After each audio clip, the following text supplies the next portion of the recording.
ಜೀವನದಲ್ಲಿ ಯಶಸ್ಸು ಪಡೆಯಲು ಗುರು ಪೂರ್ಣಿಮಾದಂದು ಮಾಡಬೇಕಾದ ಕೆಲಸಗಳು ಯಾವ್ಯಾವುದು ಅಂತ ನೋಡೋಣ. ಗುರು ಪೂರ್ಣಿಮಾವು ನಾವು ನಮ್ಮ ಗುರುಗಳಿಗೆ ಗೌರವ ಹಾಗೂ ಕೃತಜ್ಞತೆಗಳನ್ನು ಸಲ್ಲಿಸಲು ಉತ್ತಮ ದಿನವಾಗಿದೆ.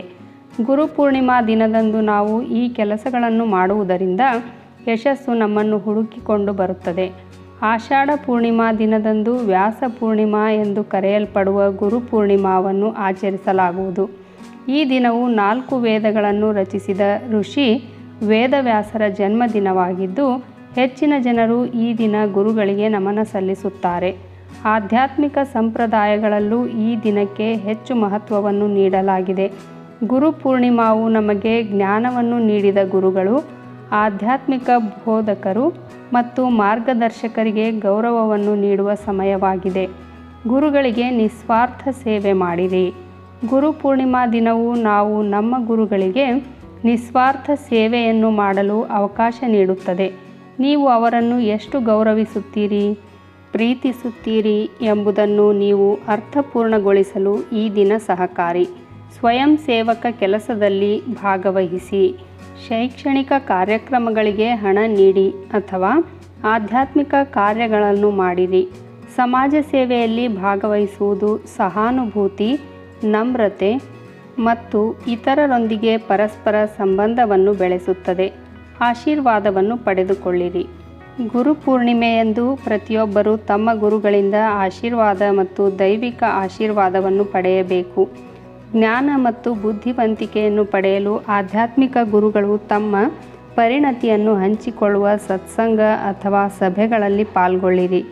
ಆಧ್ಯಾತ್ಮಿಕ ಆಚರಣೆಗಳು ಮತ್ತು ನಂಬಿಕೆಗಳ ಆಳವಾದ ಗ್ರಹಿಕೆಯನ್ನು ಪಡೆಯಲು ಆಧ್ಯಾತ್ಮಿಕ ಬೋಧನೆಗಳನ್ನು ಆಲಿಸಿ.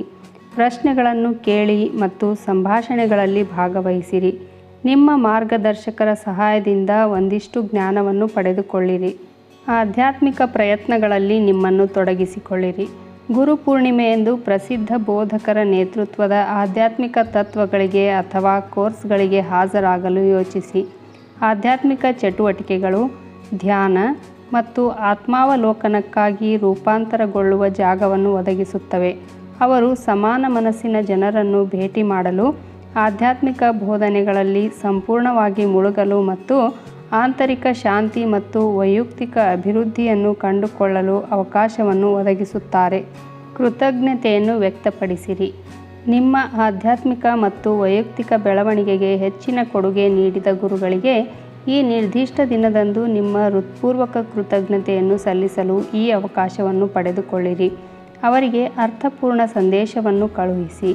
ಅವರಿಗೆ ಪತ್ರ ಬರೆಯಿರಿ ಅಥವಾ ಅವರ ಸಹಾಯ, ಸಲಹೆ ಮತ್ತು ನಿಮ್ಮ ಕೃತಜ್ಞತೆಯನ್ನು ವ್ಯಕ್ತಪಡಿಸಲು ಸಭೆಯನ್ನು ಏರ್ಪಡಿಸಿರಿ.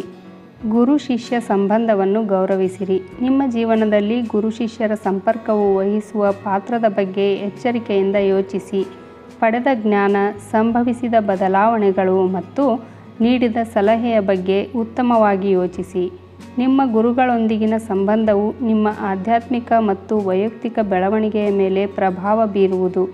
ನಿಮ್ಮ ಗುರುಗಳು ನೀಡಿದ ಬೋಧನೆಗಳನ್ನು ಸ್ವೀಕರಿಸಲು ಮತ್ತು ಆಧ್ಯಾತ್ಮಿಕ ಪ್ರಗತಿಗೆ ನಿಮ್ಮ ಸಮರ್ಪಣೆಯನ್ನು ಬಲಪಡಿಸಲು ಇದು ನಿಮಗೆ ಸಹಾಯ ಮಾಡುತ್ತದೆ. ಧ್ಯಾನ ಮತ್ತು ಮಂತ್ರ ಪಠಣ. ಗುರು ಪೂರ್ಣಿಮೆಯು ನಿಮ್ಮ ಗುರುಗಳಿಗೆ ನಿಸ್ವಾರ್ಥವಾಗಿ ಗೌರವ ನೀಡಲು ಉತ್ತಮ ಅವಕಾಶವಾಗಿದೆ. ಹಾಗಾಗಿ ನೀವು ಈ ದಿನವನ್ನು ಸಂಪೂರ್ಣವಾಗಿ ಧ್ಯಾನದಲ್ಲಿ ಕಳೆಯಲು ಪ್ರಯತ್ನಿಸಿರಿ. ಸಾಧ್ಯವಾದಷ್ಟು ಧ್ಯಾನ ಮಾಡಿ, ಗುರು ಮಂತ್ರಗಳನ್ನು ಪಠಿಸಿರಿ. ಉಪಯುಕ್ತ ಮಾಹಿತಿಗಳಿಗಾಗಿ ನನ್ನ ರತ್ನವಾಣಿ ಚಾನಲನ್ನು ಸಬ್ಸ್ಕ್ರೈಬ್ ಮಾಡಿಕೊಳ್ಳ್ರಿ. ಹಾಗೆ ಒಂದು ಲೈಕ್ ಕೊಡೋದ್ರ ಜೊತೆಗೆ ಹೆಚ್ಚು ಜನರಿಗೆ ಈ ವಿಡಿಯೋವನ್ನು ಶೇರ್ ಮಾಡಿರಿ. ಧನ್ಯವಾದಗಳು.